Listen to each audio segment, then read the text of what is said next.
तो म्हणजे घरपोच डिझेल पोहोचवणे आणि आज निकेत वाल्मिकी या दोघा मित्रांनी जे आहे त्यांना नांदवल्या टँकर घेतलेला आहे 5 टँकर 6,000 लिटर टँकर त्याला भारत सरकारनं मोठ्या प्रमाणावर सबसिडी सुद्धा आणि मग किंवा त्या गरीब कॉम्प्लेक्समध्ये जनरेटर्स आहे कुठे जेसीबीचं काम चाललेलं आहे रस्त्याचं काम चाललेलं आहे बिल्डिंग कन्स्ट्रक्शनचं काम चाललेलं आहे खूप मोठ्या इंडस्ट्रीज आहेत तिथे डिझेलची आवश्यकता अनेक ठिकाणी त्यांनी तुम्ही फोन केला की ताबडतोब अर्धा पाऊण तासामध्ये गाडी हजर होईल आणि ताबडतोब तुम्हाला ते डिझेल जे आहे मिळेल जसं आपण जेवणाच्या ऑर्डर त्या स्विगी आणि काय झोमॅटो वगैरे त्यांना देतो आणि मग 10 मिनिटात तुम्हाला जे काही तुझ्या ऑर्डरची दिलेली आहेत तुमच्याकडे पोहोचवतो तसं ही डिझेल तुम्ही ॲडव्हान्स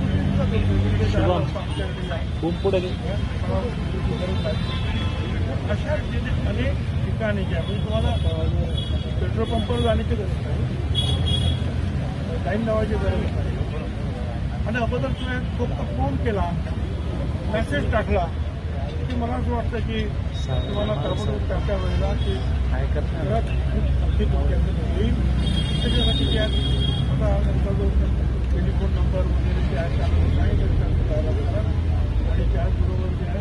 व्हॉट्सअप ग्रुपवर टाकलेली ठीक आहे त्याच्यामुळे नक्कीच आपल्याला एका ठिकाणी दुसऱ्या ठिकाणी पेट्रोल भरायला जायचं म्हटलं तरी अर्धा पाऊण तास लाईनमध्ये गाडी जाण्याची हे सगळ्या गोष्टी वाचणार आहेत तर त्याच्यामुळे तुमचं नुकसान काय नव्हतं तुमचं वेळ वाचणार आहे आणि तिथं पाहिजे त्या वेळेला अतिशय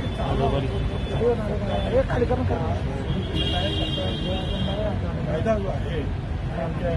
खाली कर थोडा खाली करा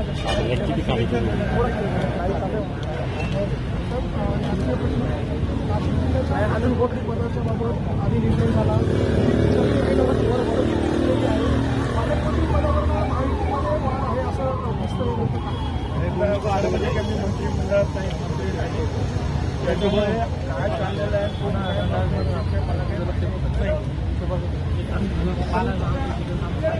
काय कदाचित मिळेल असंही नाही मुख्यमंत्र्यांना कोणतरी सांगितलं असेल इथे कुठेतरी जे आहे काहीतरी अडचण निर्माण झालेली आहे त्याच्यामुळे मुख्यमंत्र्यांनी त्यांना काही दिला असेल आता मुख्यमंत्री तुमच्या दिवसामध्ये आहेत जागतिक परिषदेची संधी आहे अनेक तिकडे उद्योगपती येतात तर त्या कार्यक्रमासाठी त्यांच्या आल्यानंतर जे आहे ती सर्व जी आहेत मंडळी बसली उपमुख्यमंत्री बसले मुख्यमंत्री बसले जे काही मंत्री आहेत तेही बसले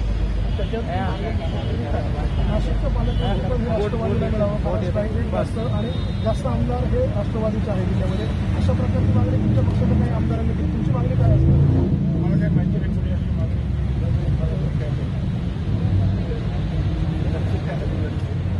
आज माणिकराव कोकाटे बोलले की आमचे आमदार जसे आम्हाला पालकमंत्री तर नाशिकचं मिळावं आमचा दावा आजही आहे उद्या आणि राहील काय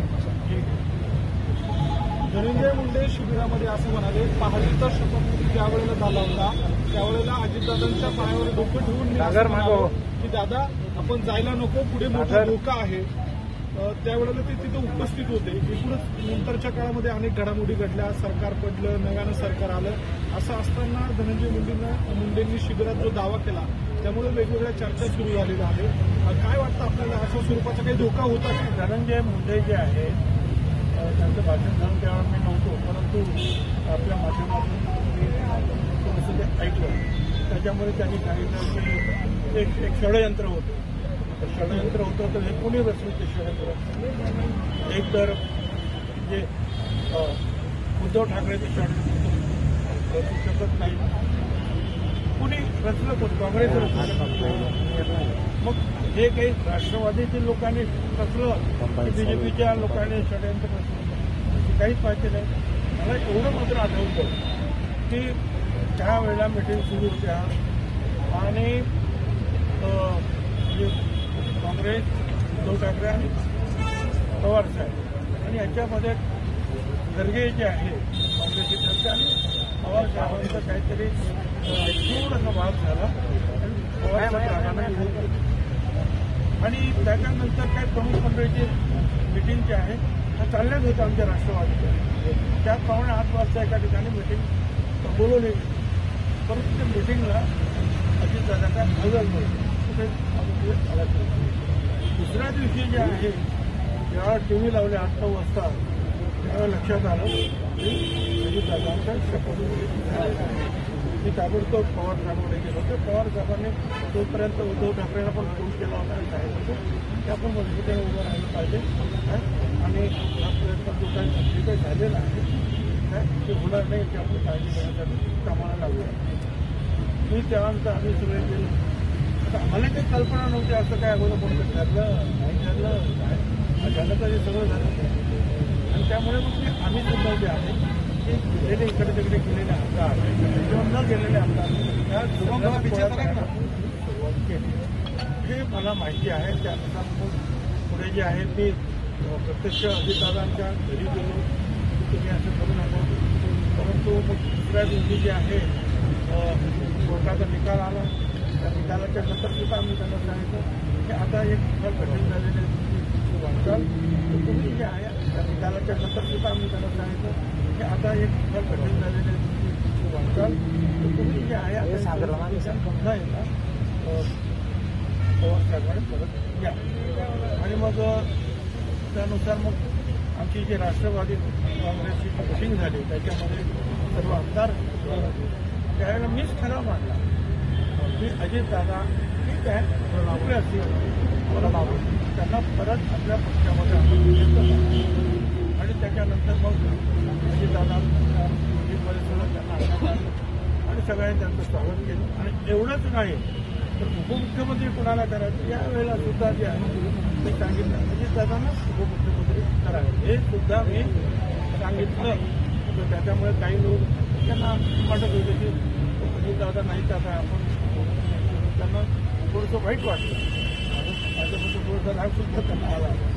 परंतु मला त्यावेळेला ते योग्य वाटलं हे आपल्याला करणं आवश्यक आहे. त्याच्या वेळी ते केलं. आता काल त्यांनी जे काही सांगितलं सर्व कुणाकडे होता मला तर काही कल्पना त्यांना धन्यवाद. साहेब लोकशाहीचा साहेब